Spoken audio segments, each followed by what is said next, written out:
Hello everyone, welcome to Oasis EduZone. My name is Dharitri Deka and we are going to provide a free online course on YouTube for ADRE 2.0. And we are also planning to give to take a scholarship test for offline classes that will be held afterwards. And the details of this will be given in our subsequent classes. Today is class 2 of our English session. Okay. যোৱাটো ক্লাছত আমি tense কৰিছিলো আৰু সেই টেন্সৰ লগত related আজি আৰু এটা টপিক লৈ আহিছো হেতু হল ভয়েস টেন্স যেহেতু এটা বহুত বেসিক টপিক আছিলে যিটোৱে কি বনায় ইংলিশৰ আমাৰ বেস এটা বনায় ঠিক তেনেদৰে আৰু এটা টপিক আছে হেতু হল voice voice is also equally important or এবাৰ আহা মানে আৰু এবাৰ এই এক্সামটোত ভয়েসৰ কোৱেশ্চনছ আহা বহুত সম্ভাৱনা আছে সেই কাৰণে আজিৰ টপিকটো আমি স্টাৰ্ট কৰিম ভয়েসেৰে প্ৰথম কথা ভয়েস এটা এনেকুৱা চ্যাপ্টাৰ যেটো আমি সকলোৱে স্কুল লেভেলত হয়তো পঢ়িয়ে আহিছো হয়নে ভয়েসত আমি কি কৰো সেন্টেন্সবোৰ চেঞ্জ কৰো হয়নে আমি সবে শিকিছো যে এক্টিভ ভয়েস আছিলে প্যাসিভ ভয়েস আছিলে হেবোৰ বস্তু আজি কি কৰিম আমি we will just brush up this whole content okay we'll brush up this chapter আমি আকৌ নতুন ধৰণে কিছুমান বস্তু শিকিম আপোনালোকে যদি পাহৰিছে অলপমান মনত পৰি যাব আৰু যি সকলে নাজানে তেওঁলোকেও একো ভয় কৰিব নালাগে I will assume that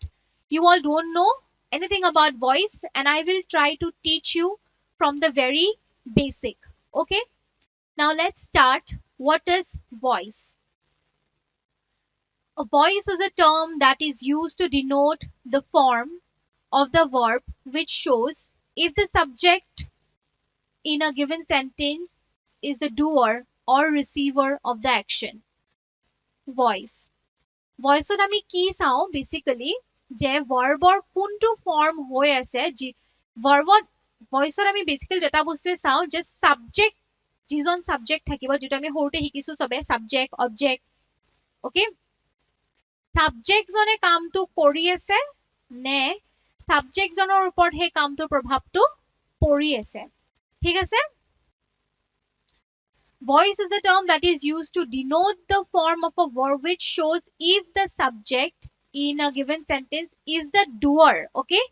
subject jone he কামটো কৰি আছে নে receive কৰি আছে okay whether the subject of the sentence is a doer or a receiver of the action verb মানে কি পঢ়িছিলো আমি যোৱাটো ক্লাছত টেন্সৰ লগত যে verb মানে কি হয় verb is an action word right এটা verb কি হয় action word হয় তো সেই verb টোৰে আমি বেলেগ বেলেগ ফৰ্ম শিকিছিলো টেন্সত বেলেগ শিকিছিলো v1 v2 v3 okay আৰু সেই verb এটা action হয় আৰু সেই actionটো কোনে কৰিব সেই actionটো কৰিবলৈ কোনবা এটা subject লাগিব তো ভয়েসত কিহত এমফেসাইজ কৰা হয় যে সাবজেক্ট জন যেটো হয় সাবজেক্ট যেটো হয় that is a doer or a receiver of the action okay so we all know there are two types of voices active voice and your passive voice active voice and passive voice active voice এটা active voice কি হয় What do you mean by active voice? The active voice in a sentence denotes that the noun or pronoun that acts as the subject in the sentence is the doer of the action. এইটোৱে সবতকে main কথা যে active voice ৰ যেটো noun থাকে বা pronoun থাকে okay which is considered as the subject hey subject টোৱে কি কৰি আছে in that sentence it is acting as a doer of the action মানে subject টোৱে কামটো কৰি আছে the subject is doing that action okay action in other words the subject performs the action or acts upon the verb মানে যেটো verb present আছে এটা sentence ৰ সেই verb টো কোনে কৰিছে that subject is doing that verb or doing that action okay ইমান কনফিউজ হ'ব নালাগে এটা মই জাস্ট ডেফিনিশনটো বুজাই দিছো বাট আগলে আমি সেন্টেন্সটো কেনেকে ফর্ম কৰিব লাগে কেতিয়া অ্যাক্টিভ হ'ব কেতিয়া প্যাসিভ হ'ব অ্যাক্টিভ হলে কি হ'ব প্যাসিভ হলে কি হ'ব আমি গুটেইখিনি শিকিম এতিয়া জাস্ট ইন্ট্ৰোডাকশন এটা দিছো মই সেইকাৰণে এক্সাম্পল কেইটা চাই লওক এতিয়া I baked the cake ইয়াতে যেটো I শব্দটো আছে right this is the subject this is the subject in this sentence I baked the cake ইয়াতে action কোনটো হৈছে action is the bake here right action is the bake object কি I is the subject action অৰ্থাৎ verb হেতু হল bake আৰু object কি হয় cake object is the cake so এই সেন্টেন্সটো আমি ধৰিব পাৰিছো যে I bake the cake I is the subject আৰু কামটো কোনে কৰি আছে এটা emphasis টো কাৰ ওপৰত দিয়া হৈছে জোৰটো ইয়াতে কাৰ ওপৰত দিয়া হৈছে I bake the cake তো ইয়াতে subject জনে action টো কৰি আছে the emphasis is on the subject okay Seema writes a letter again similar Seema writes a letter Seema is writing a letter okay Seema কামটো যে কৰি আছে Seemaৰ ওপৰত ইয়াতে emphasis টো দিয়া হৈছে okay next again they were playing football they were playing football football কোনে খেলি আছিল they emphasis টো ইয়াতে কাৰ ওপৰত দিয়া হৈছে they ৰ ওপৰত সিহঁতৰ ওপৰত okay they were playing football I hope active voice is clear clear to হোৱা নাই বাৰু but আমি অলপমান ধৰিব পাৰিছো যে active voice টো কি হয় ঠিক আছে active voice টো কি হয় যে subject যিজন হ'ব the subject is considered or the subject is considered to be the doer of the action okay action টো কোনে কৰি আছে subject তো ইয়াতে subject টোৰ ওপৰত বেছি emphasis দিয়া হয় next comes your passive voice the passive voice represents the subject that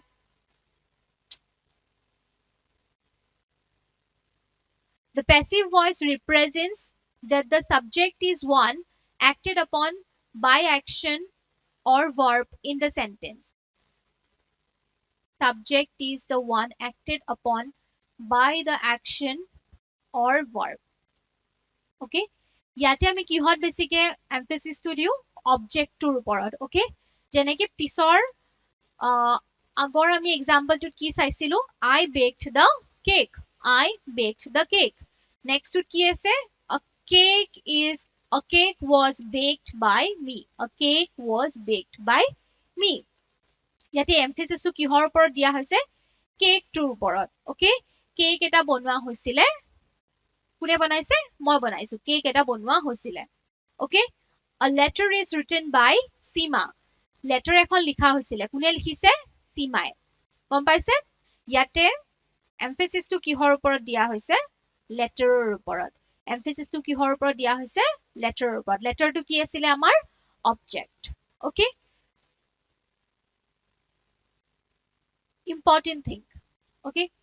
এই পাৰ্টটো বহুত ক্ৰুশিয়াল আৰু ইম্পর্টেন্ট হয় ইন কেস অফ ভয়েস যে ভয়েস আমি যেটা চেঞ্জ কৰো what is the rule to change the voice okay অ্যাক্টিভৰ পৰা প্যাসিভ লৈ যাওতে আমি কি কি ৰুল ফলো কৰিব লাগে সিমিলাৰলি প্যাসিভৰ পৰা অ্যাক্টিভ আহুতে আমি কি ৰুল ফলো কৰিব লাগে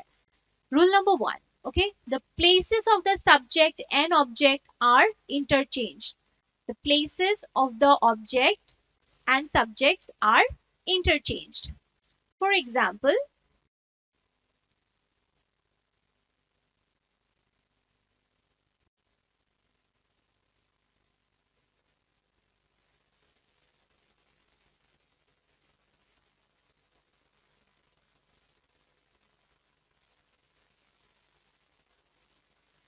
she baked a cake she baked a cake ইয়াত subject কোনটো হয় she is the subject bake is your verb cake is your object right cake is your object তো প্ৰথমটো ৰুলে আমাক কি কয় ভয়েস চেঞ্জত যে আমি অবজেক্টটো কি বনাই দিম অবজেক্টটো আমি বনাই দিম সাবজেক্ট আৰু সাবজেক্টটো আমি বনাই দিম অবজেক্ট ওকে তো ইয়াতে আমাৰ অবজেক্ট কোনটো কেক এটো অ্যাক্টিভ ভয়েস ওকে তাৰপিছত এটো হ'ব প্যাসিভ ভয়েস কেক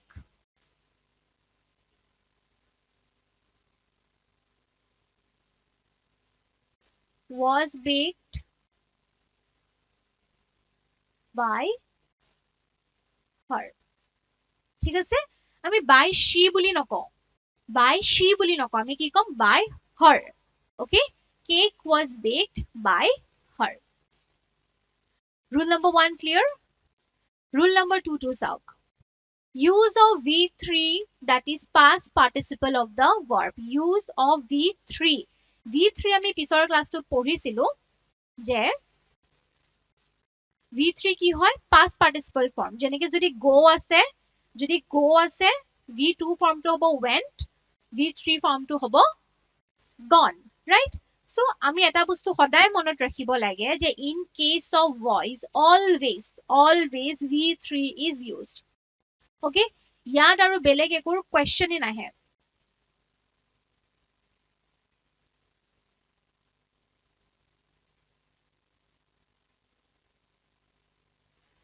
ইয়াত আৰু একো বেলেগ question নাহে ঠিক আছে v3 is always used v3 is used in case of voice change মানে active or passive যদি আমি যাও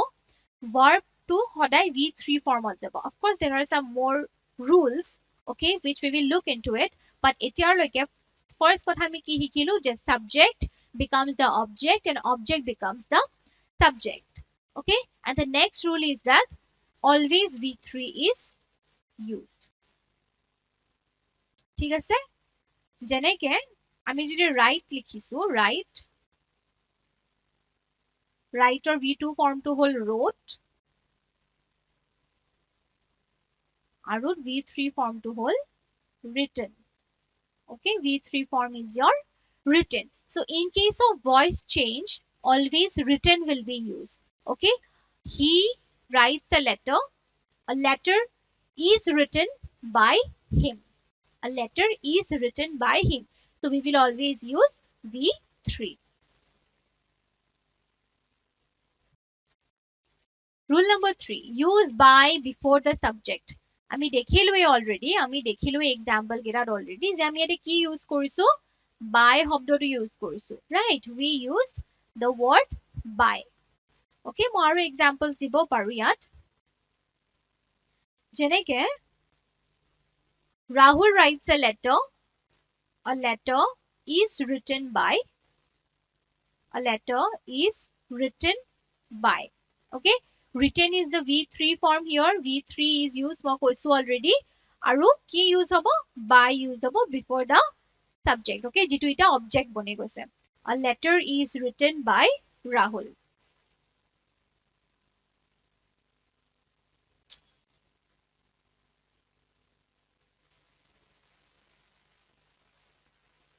use of to and with special cases okay to আৰু with to আমি অলপ দেৰিকে শিকিম এতিয়া আমি normal যিকিটা sentence আছে আমি এগিটা আজি হেগিটা শিকি লওঁ okay first next rule hall who changes to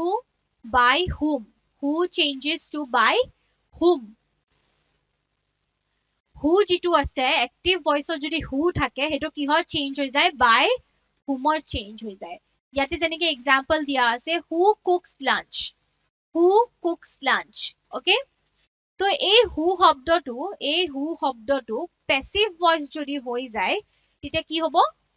passive voice যদি হৈ যায় হেটো কি হৈ যাব lunch is cooked by whom lunch is cooked by whom ঠিক আছে আৰু এটা আছে whom will be changed to who যদি আমি active voice দেখিছো যে whom তেতিয়া হলে কি হয় চেঞ্জ হৈ যাব whom যদি আমি দেখিছো active voice তো যদি আমি whom দেখিছো passive voice এটো কি হৈ যাব who হৈ যাব ঠিক আছে whom are you teaching who is being taught by you ঠিক আছে তো তেনেকে যদি আমাক এটা সেন্টেন্স passive যদি দি দিয়ে যেনেকে who is being taught by you so how we will make it আমি যদি passive voice দেখো যে who আছে passive যদি আমি দেখো যে who আছে তেনে হলে আমি active কি লিখিম whom লিখিম okay whom are you teaching all right now very important আমি শিকিম যে টেন্স টু কি ধৰণে চেঞ্জ হয় ওকে টেন্স আমাৰ ইয়াতে কিহৰ চেঞ্জ হয় ভাৰ্ব যিটো মেইন ভাৰ্ব আছে মই কৈছো যিটো মেইন ভাৰ্ব আছে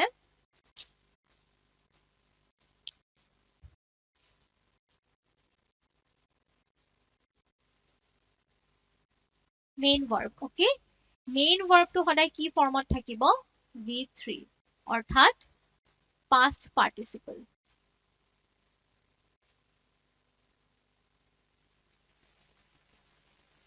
অৰ্থাৎ past participle ফৰ্মত থাকিব right that means if I am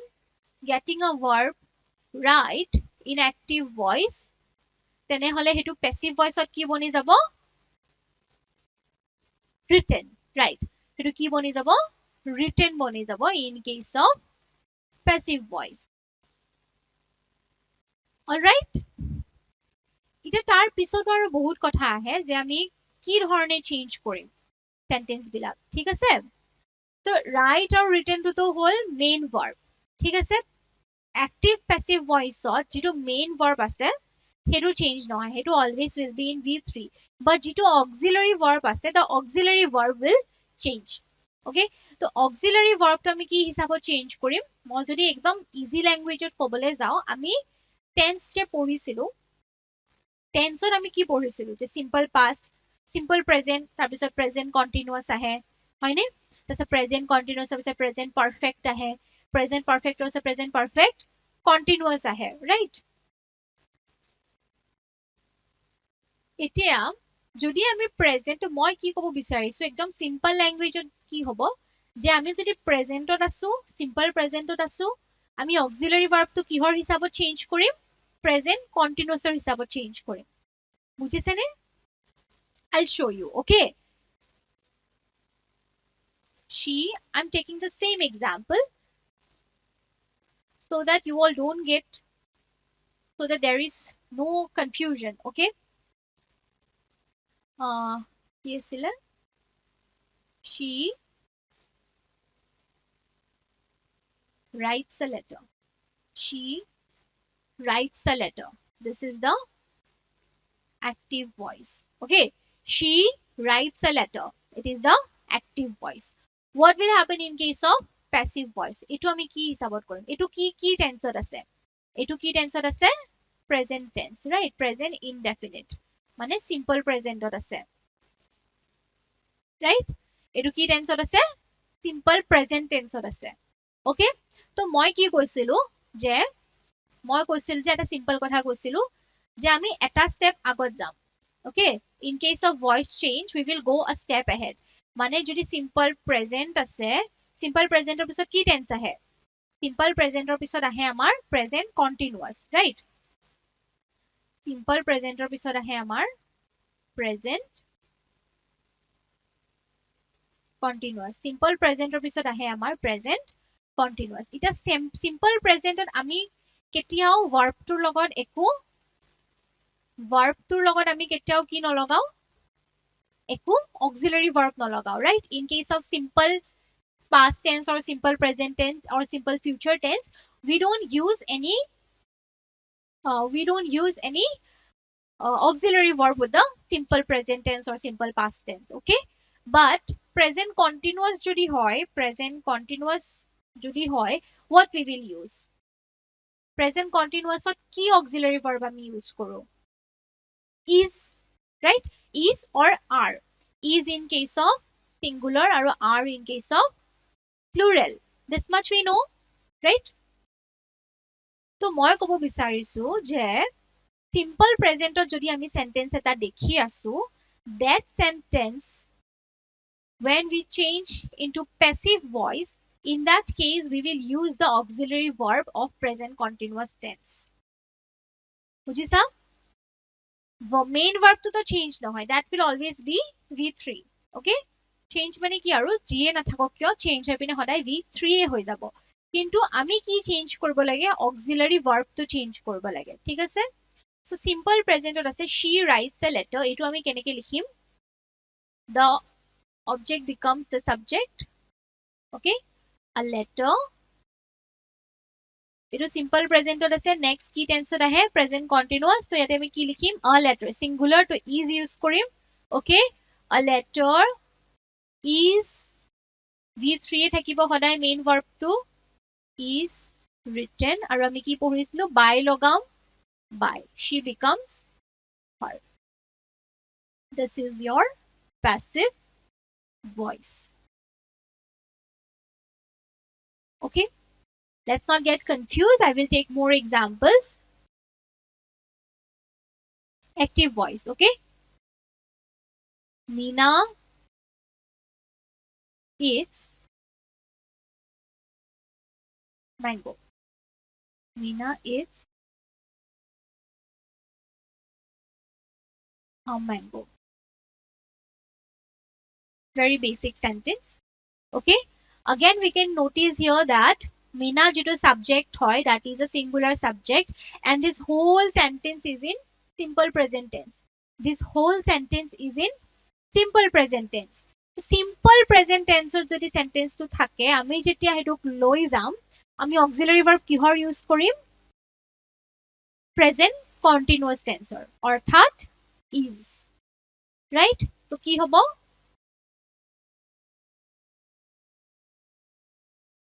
a mango is eaten by Meena. A mango is eaten by Meena. All right. It is simple present hoy. Main verb will always be in V3 form, right? And the next tense that comes after present tense is your present continuous tense. Jar ami auxiliary verb to yate use korisu is. Plural form to ami use korbo paru similarly.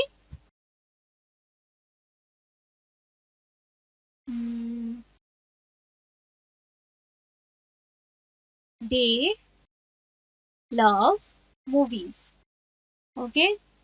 These are very random sentences that I'm picking. Okay. They love movies. So they yate ki hoy plural noun hoy. Aru yate jitu plural noun hoar karone yate ami s logwa nai right ami to tense ot hikisu joatu class ot je they love movies okay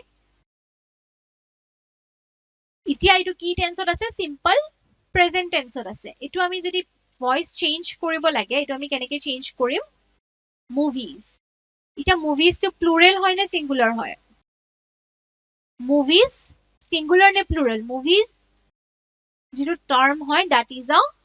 plural term right so movies or karte ami ki likhim are loved past participle of love right movies are loved by them I hope I'm clear etu ami just eta korisu tense eneke ami bhale kitao tense koribo lagibo etu asile simple present tense okay this is your simple present tense all right let's not put a star I'll put number 1 simple present tense okay next we will practice okay I hope you're understanding what I'm trying to tell you more ever repeat kori disu because agoloyu same principle to apply hobo while changing sentences okay while changing from active voice to passive voice all right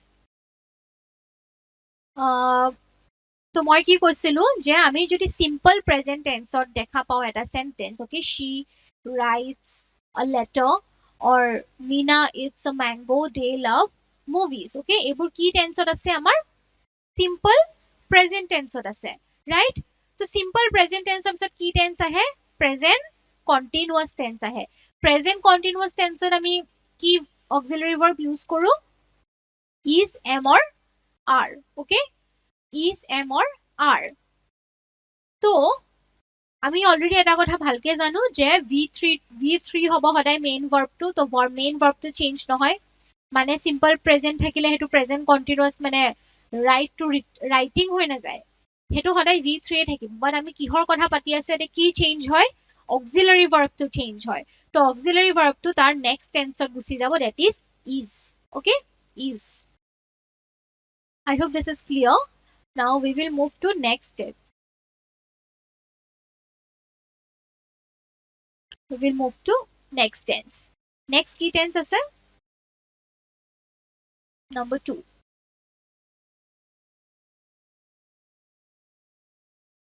next key tense আছে আমাৰ present continuous tense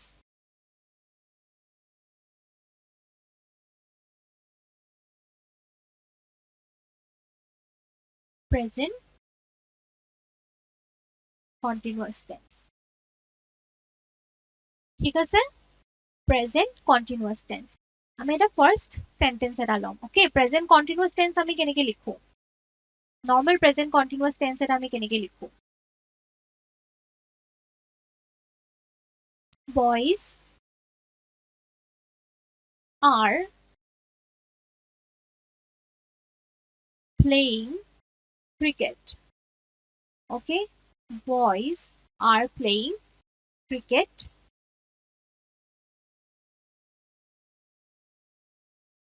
my mother is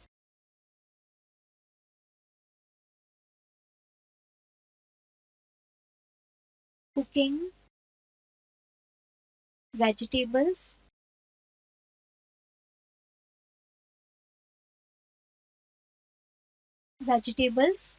okay আৰু এটা sentence লৈ লওঁ যিকোনো ল'ব পাৰো like let's say Rima is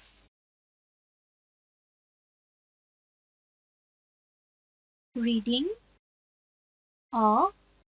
book okay Rima is reading a book all right প্ৰথম sentence to কি আছে boys are playing cricket my mother is cooking vegetables Rima is reading a book এতিয়া এইটো present continuous tense present continuous tense of next key tense ahe present perfect tense right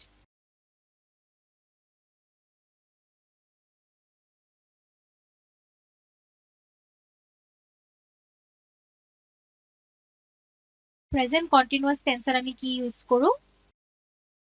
is are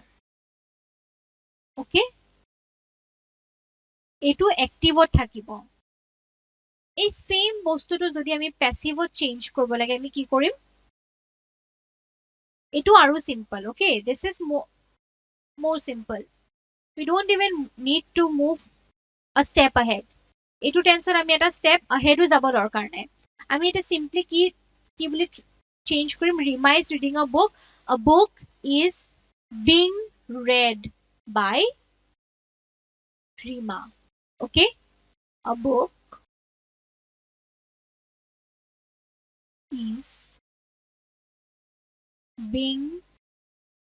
read by Rima ঠিক আছে since it is a continuous tense আমি এই continuous tense ইয়াতে represent কৰিবৰ কাৰণে কি ইউজ কৰিলো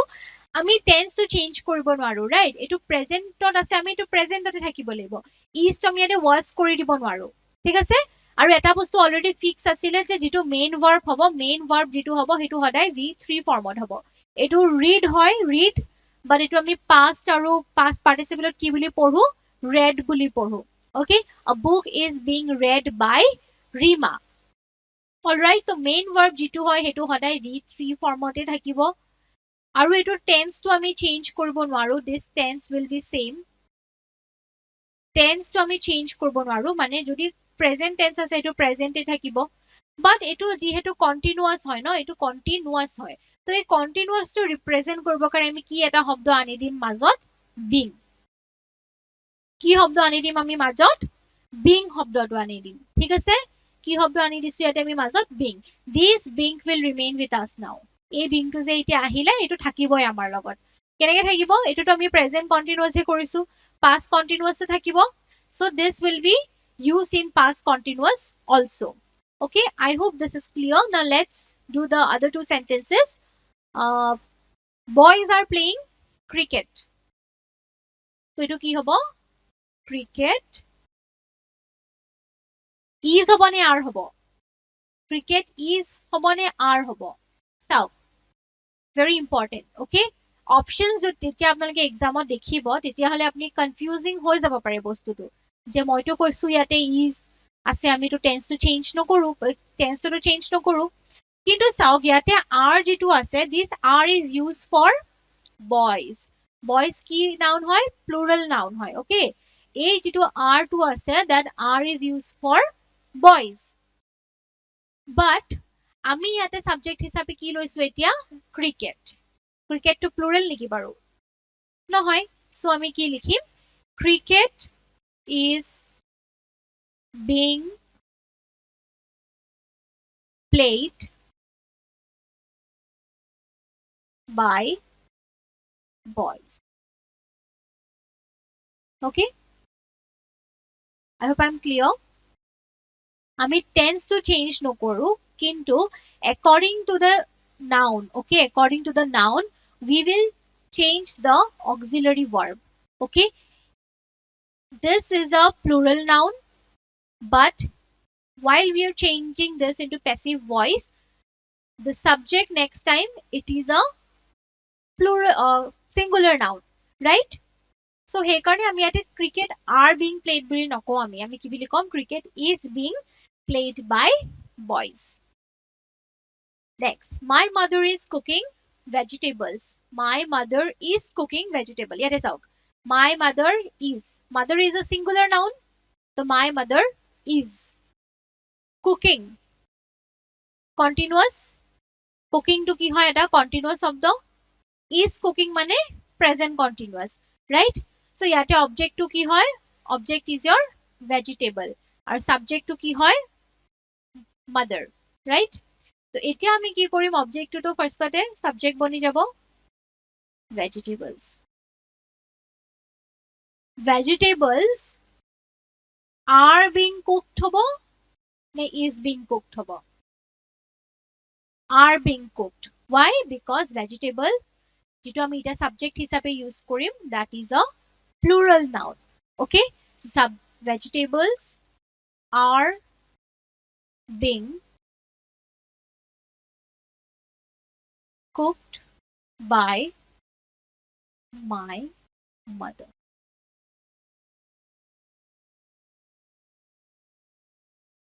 I hope I'm clear with this. কি পঢ়িলো আমি এটালৈকে simple present tense আৰু present continuous tense. How to change this, right? প্ৰথমতে আমি পঢ়িছিলো simple present tense. Simple present tense আমি কি বুলি পঢ়িছিলো যে যদি simple present আছে এটো principle actually use হ'ব ঠিক আছে এটো principle আগলৈকে use হ'ব যে আমি এটা tense আগুৱাই আহি যাম okay simple present tense যদি থাকে আমি auxiliary verb to কি use কৰিম is because we cannot change the tense. Okay, we cannot change the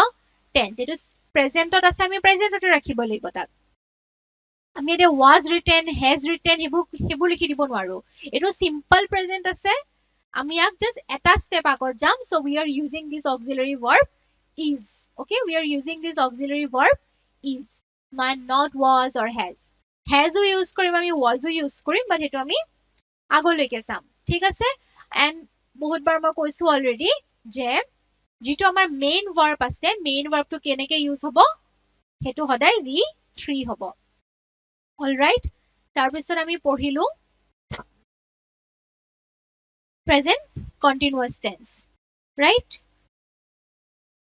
এতিয়া আমি পঢ়িম প্ৰেজেন্ট কন্টিনিউয়াস টেন্সৰ পিছত কি টেন্স আহে প্ৰেজেন্ট কন্টিনিউয়াস টেন্সৰ পিছত কি টেন্স আহিব আৰু present perfect tense, right?